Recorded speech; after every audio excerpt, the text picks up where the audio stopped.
Good morning সকলকে। সকলে কেমন আছো? আশা করি খুব ভালো আছো। আজকে নতুন একটা দিন, নতুন একটা ব্লগ নিয়ে চলে এলাম। আর দেখতে পাচ্ছ বোবন আর আমি কিন্তু সুইট শার্ট গলিয়ে নিচ্ছি। প্রচণ্ড ঠান্ডা ঠান্ডা লাগছে সেই কারণে। কিন্তু কি করব বলো, ঠান্ডায় তো কিছু করার নেই। মানে সকালবেলা তো একটু ছ্যাঁক ছ্যাঁক করছে, কি আর করা যায়। দেখতেই পাচ্ছ এখনও কিন্তু কুয়াশা ভাবটা রয়েছে, তার ফাঁকে কিন্তু মানে সূর্য মামা ঝিকিমিকি করছে, এই আর কি। যাই হোক, আমরা তো বেরিয়ে পড়লাম পড়তে যাওয়ার জন্য। আর প্রচণ্ড মানে কি বলবো, আর আমাদের এখানে না ঠান্ডা পড়লে এই এই যে পুকুর পাড়টা পুরো দেখা যায় না আমাদের বাড়ি থেকে। তোমাদের দেখাই আমাদের বাড়ি থেকে, এই দেখো যে আমাদের বাড়ি দেখতে পাচ্ছ, বাড়ি থেকে এই জায়গাটা একদম দেখা যায় না। যাই হোক, ওকে পড়তে দিতে যাচ্ছি, চলো পড়তে দেওয়া হয়ে গেছে। তো আমি বাড়ি ফিরছি।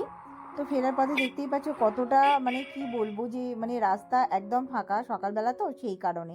যাই হোক, ওকে পড়তে দেওয়া হয়ে গেছে, আমি তার মধ্যে বাড়ি যাচ্ছি। আর অনেক কিছু চলছে, মানে বাড়ি গিয়ে পরপর কাজ হবে। আর আমার একটা প্রবলেম হচ্ছে, নার্ভের ওষুধটা খাইনি বলে না ঘুমটা হয়নি, সেই কারণে আমার মনে হয় না বেশি ভিডিও দিতে পারবো। যাক, বাড়ি চলে এসেছি অনেকটা পরে, প্রায় 7:30টার কাছাকাছি। আমি কিন্তু চিয়া সিডের জলটা খেয়ে নিচ্ছি। বুঝতেই পারছো আমি ডায়েটে আছি, ডায়েটের রেগুলার ভিডিও দেবো বলেছি, বাট দিয়ে উঠতে পারছি না, তার জন্য ক্ষমা চাইছি। বুঝতেই পারছো আমার এত দৌড়ি হয়, মানে কি বলবো, যার জন্য আমি ভিডিওটা রেগুলার করে উঠতে পারছি না। যাই হোক, চিয়া সিডের জলটা খেয়ে নিই চলো। খাওয়াটা প্রায় কমপ্লিট হয়ে গেছে, সেটা তোমাদের দেখিয়ে দিলাম। তো খাওয়া দাওয়ার পরে অনেকগুলো কাজ আছে, সেটাও দেখাবো পরপর।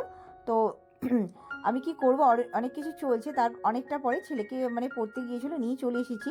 তার অনেকটা পরে চলে এলাম একটা কলা নিয়ে, ওকে বললাম চল একটা কলা খা, আমিও খাই। তো কাঁঠালি কলাটা নেবো ভেবেছিলাম, তো সিঙ্গাপুরিটা খুব ইচ্ছে গেল, সেটাই নিয়ে এলাম।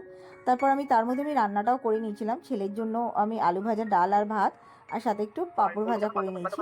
তো সেটা ওকে আমি দিয়ে দিচ্ছি, চলো ও খেয়ে নিক।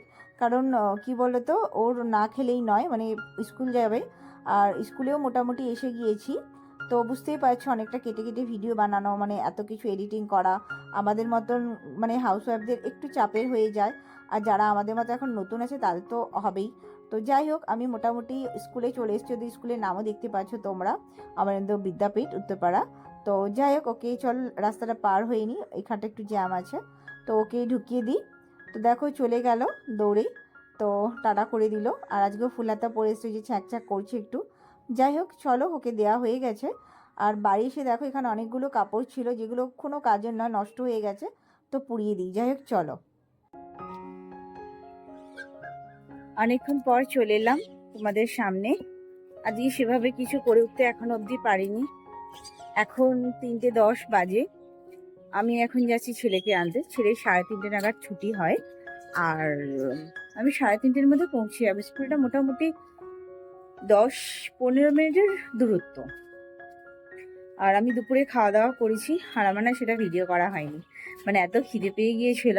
অ্যাকচুয়ালি 1:45-র সময় আমি রান্নাই চাপালাম, মানে ভাত ডাল করাই ছিল, কিন্তু মাছের তরকারিটা 1:45-র সময় বসালাম। তার কারণ হচ্ছে ওর বাবা মাছটা নিয়ে এলেও মানে আসতে একটু দেরি করেছে দোকান থেকে, সেই কারণে। যাই হোক, তো খাওয়া দাওয়া করে আমি একটু শুয়ে পড়েছিলাম, শরীরটা যেন নিচ্ছিল না। আসলে কি হচ্ছে জানো তো, কালকে আমি 3টে নাগাদ ঘুমিয়েছি রাতে, জানি না কেন, আমার নার্ভের ওষুধটা খাওয়া হয়নি, হয়তো সেই জন্য। তো যাই হোক, এইসব ব্যাপার। আর আমার খুব ঘুম ঘুম পাচ্ছে, মানে যেন ভালো লাগছে না কিছু করতে। তো এখন ছেলেকে নিয়ে আসি, এসে একটু শোবো, তারপর উঠে সব কাজগুলো ইচ্ছা আছে করবো, তখন তোমাদের সাথে শেয়ার করবো। যাই হোক চলো, ছেলেকে নিতে যাই, মানে মেন রোডে চলেই এসেছি।